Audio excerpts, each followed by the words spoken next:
दोस्तों आज हम बात करेंगे मंथली इनकम स्कीम यानी कि एमआईएस के बारे में, जो कि एक पोस्ट ऑफिस की स्कीम है। हम देखेंगे इसके फीचर्स के बारे में, इसके अकाउंट को कैसे खोला जाता है, कौन इसको खोल सकता है, क्या बीच में हम पैसे निकाल सकते हैं, और अगर डेथ हो जाती है अकाउंट होल्डर की तो क्या होगा, अकाउंट का क्या हम बंद करवा सकते हैं, क्या इंटरेस्ट रेट रहेगा, और कैसे इसका कैलकुलेटर का यूज किया जाता है। तो जो कोई भी व्यक्ति जो 18 साल से ऊपर का है और जो इंडियन व्यक्ति है वो इस अकाउंट को खुलवा सकता है, या फिर कोई भी व्यक्ति अपने माइनर के बिहाफ पे, यानी कि कोई अगर 18 साल से कम का बच्चा है उसके बिहाफ पे भी कोई इसका अकाउंट को खुलवा सकता है, या फिर कोई अनसाउंड माइंड पर्सन है यानी कि जिसकी दिमागी हालत ठीक नहीं है, कोई ऐसा व्यक्ति है तो उसके बिहाफ पे भी कोई पर्सन इस अकाउंट को खुलवा सकता है। या फिर कोई 10 साल से ऊपर का बच्चा, इसमें 10 साल से नीचे का बच्चा नहीं खुलवा सकता, लेकिन अगर 10 साल से ऊपर का बच्चा जो अपने अकाउंट को हैंडल कर सकता है वह भी इस खाते में अकाउंट यानी कि इस स्कीम में अकाउंट खुलवा सकता है। उसके बाद दोस्तों बात करें फीचर्स की, तो इस अकाउंट में आपको दोनों ही ऑप्शन मिल जाते हैं। सिंगल अकाउंट भी आप खुलवा सकते हैं और जॉइंट अकाउंट भी आप खुलवा सकते हैं, और जॉइंट अकाउंट में आप 3 लोगों को ऐड करवा सकते हैं। सिंगल अकाउंट जो है वो बाद में अगर जॉइंट अकाउंट में कन्वर्ट करवाना चाहते हो तो बाद में जॉइंट अकाउंट में कन्वर्ट हो जाता है, और अगर जॉइंट अकाउंट को सिंगल अकाउंट में कन्वर्ट करवाना चाहते हो तो वो भी हो जाता है।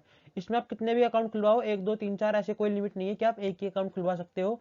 साथ ही साथ आप इसमें नॉमिनी भी ऐड करवा सकते हो और एक अकाउंट को दूसरे अकाउंट में यानी कि दूसरी ब्रांच में भी ट्रांसफर करवा सकते हो। अगर मान लीजिए आपके एरिया में कोई पोस्ट ऑफिस है और अगर कल को आप घर शिफ्ट करते हो और वहां के पोस्ट ऑफिस में अकाउंट को ट्रांसफर करवाना चाहते हो तो वो भी आप करवा सकते हो। आप कम से कम इसमें 1,000 रुपए का इन्वेस्टमेंट करके इस अकाउंट को शुरू कर सकते हो, और ज्यादा से ज्यादा आप इस अकाउंट में 4.5 लाख रुपए जमा कर सकते हो। यानी कि आप जितने भी अकाउंट खुलवाओ, एक अकाउंट खुलवाओ, 2 खुलवाओ, 3 खुलवाओ या 4 खुलवाओ, चारों में मिला के ज्यादा से ज्यादा 4.5 लाख रुपए ही आप जमा करवा सकते हो। और ये स्कीम 5 साल की है, जो कि बिल्कुल रिस्क फ्री है, यानी कि इसमें कोई भी रिस्क नहीं है क्योंकि सरकारी स्कीम है। और 2023 में जो इस पे इंटरेस्ट रेट मिल रहा है वो मिल रहा है 7.1%, यानी कि ये बढ़ गया है, पहले कम था। और ये जो 7.1% है ये रेट आपको फिक्स मिलता रहेगा, यानी कि आने वाले टाइम में अगर इंटरेस्ट कम भी हो जाता है लेकिन आपको यही इंटरेस्ट आने वाले 5 सालों तक मिलता रहेगा। अब दोस्तों यहाँ पे एग्जांपल लिया है मैंने, मान लीजिए एक वाइफ है जिसके अकाउंट में 4.5 लाख रुपए है, और हस्बैंड भी है जिस 4.5 लाख रुपए, यानी कि इसमें 4.5 लाख से ज्यादा जमा नहीं करवा सकते। तो दोनों 4.5 लाख जमा करवा के जॉइंट अकाउंट खोल सकते हैं, जिसमें टोटल 9 लाख रुपए जमा हो जाएंगे उनके। वहीं अगर दूसरे एग्जाम्पल की बात करें तो मान लीजिए वाइफ है जिनके 2 अकाउंट है, अकाउंट 1 और अकाउंट 2, और अकाउंट 1 में 2 लाख है, अकाउंट 2 में 1 लाख है, तो टोटल 3 लाख रुपए उन्होंने एमआईएस अकाउंट में जमा करा रखे हैं।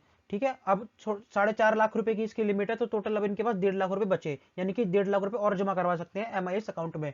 इसी तरीके से हस्बैंड के भी 2 लाख रुपए जमा है पहले अकाउंट में, और दूसरे अकाउंट में 1 लाख रुपए जमा है, यानी कि इनके टोटल 3 लाख रुपए जमा है 4.5 लाख में से, अभी 1.5 लाख रुपए जमा करवा सकते हैं। तो टोटल दोनों जने 1.5 लाख जमा करवा के 3 लाख रुपए का एक ज्वाइंट अकाउंट खोल सकते हैं। ठीक है, इससे ज्यादा ये ना जमा करवा सकते और ना खुलेगा।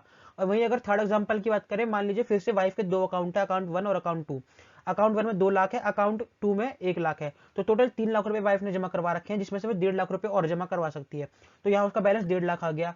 वहीं अगर हस्बैंड है उसका 2 लाख रुपए जमा है अकाउंट 1 में, 2 लाख रुपए जमा है अकाउंट 2 में, तो टोटल 4 लाख रुपए जमा है, जिसमें से 50,000 उनका बैलेंस है, क्योंकि 4.5 लाख रुपए जमा करवा सकते हैं और 4 लाख उन्होंने जमा करवा रखे हैं, 2 लाख प्लस 2 लाख, तो वो 50,000 ही जमा करके एक तीसरा खाता चालू करवा सकते हैं। तो यहाँ पर जो है तीसरा खाता जब वो चालू करवाएंगे तो दोनों को बराबर बराबर पैसे जमा करवाने होंगे। ऐसा नहीं है कि इस पे 1.5 लाख रुपए का बैलेंस है तो 1.5 लाख रुपए जमा करवा सकती है, बल्कि दोनों को बराबर ही जमा करवाने होंगे। तो हस्बैंड 50,000 रुपए जमा करवा सकते हैं, इसलिए वाइफ को भी 50,000 ही जमा करवाना होगा।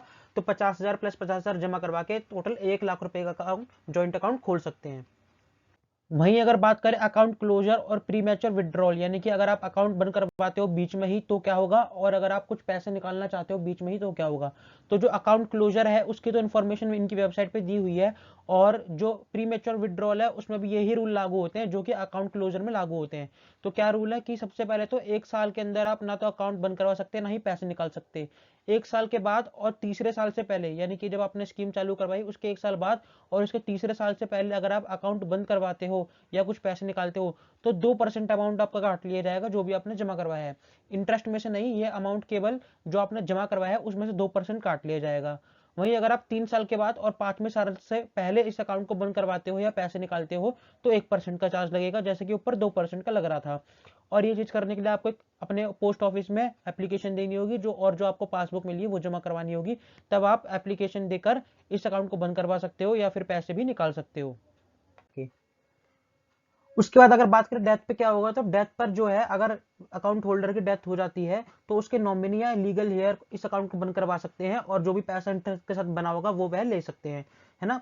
और जो इंटरेस्ट होगा वो आपको केवल मिलेगा जिस महीने आपको पैसा मिला है उसके पहले वाले महीने तक का। मान लीजिए इस महीने मेरे को रिफंड मिलता है, जिस अकाउंट होल्डर की डेथ हुई है मैं उसका नॉमिनी हूं और मैं पैसा निकालने जाता हूं, तो इस महीने जो मेरे को पैसा मिलेगा उसकी मेच्योरिटी का, तो मेरे को इस महीने का ब्याज नहीं मिलेगा, केवल पिछले महीने तक का ही मेरे को इंटरेस्ट उस पर मिलेगा। बात करें टैक्स बेनिफिट की, तो उसमें कोई भी आपको टैक्स बेनिफिट नहीं देखने को मिलता, जैसे कि बाकी सारे स्कीम्स में होता है। सेक्शन 86 के अंदर आपको 1.5 लाख रुपए तक की रिबेट देखने को मिल जाती है, लेकिन इसमें ऐसा कुछ भी नहीं है। और बात करें जो इंटरेस्ट आपको हर महीने मिलता रहेगा वो आपको निकाल लेना है। अगर आप नहीं निकालते और अगर आप सोच रहे हो कि इस इंटरेस्ट पे मैं और भी ज्यादा इंटरेस्ट कमा लूं, तो ऐसा बिल्कुल नहीं है। केवल आपका जो इंटरेस्ट है वो ऐसी की ऐसी ही रहेगा, आपको कोई एक्स्ट्रा इंटरेस्ट नहीं मिलने वाला। वही एमआईएस स्कीम के ऊपर कोई भी आपको टीडीएस का फायदा देखने को नहीं मिलता। और साथ ही साथ अगर आप इनकम टैक्स के दायरे में आते हो तो आपका जो इंटरेस्ट मिलेगा वो भी टैक्सेबल हो जाएगा। यहाँ पर एक एग्जांपल लिया है मैंने। अगर मैं 1 लाख रुपए जमा करता हूँ तो मेरे को हर महीने 592 का इंटरेस्ट मिलेगा और 5 साल बाद 1,35,520 रुपए मिलेंगे।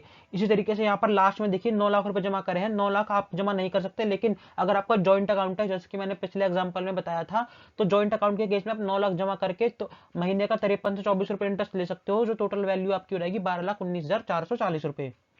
यहाँ पर एक कैलकुलेटर लिया है जिसका लिंक मैं आपको डिस्क्रिप्शन में दे दूंगा। एक कैलकुलेटर में मैंने यहाँ पर अमाउंट डाल दिया 4 लाख रुपए, यानी कि मैं 4 लाख रुपए जमा करवाता हूँ। 7.1% के हिसाब से मेरे को 5 सालों में जो इंटरेस्ट मिलेगा हर महीने वो मिलता रहेगा 2367 रुपए। तो दोस्तों उम्मीद है आपको सब समझ आ गया होगा। फिर भी आपका कोई डाउट है तो आप कमेंट सेक्शन में कमेंट करके जरूर पूछ सकते हैं, मैं आपके हर एक कमेंट का रिप्लाई जरूर दूंगा। और चैनल को सब्सक्राइब नहीं करा है तो सब्सक्राइब जरूर कर देना, ताकि मैं आपके लिए ऐसी वीडियोस लाता रहूं। मिलेंगे अगली वीडियो में, तब तक के लिए गुड बाय।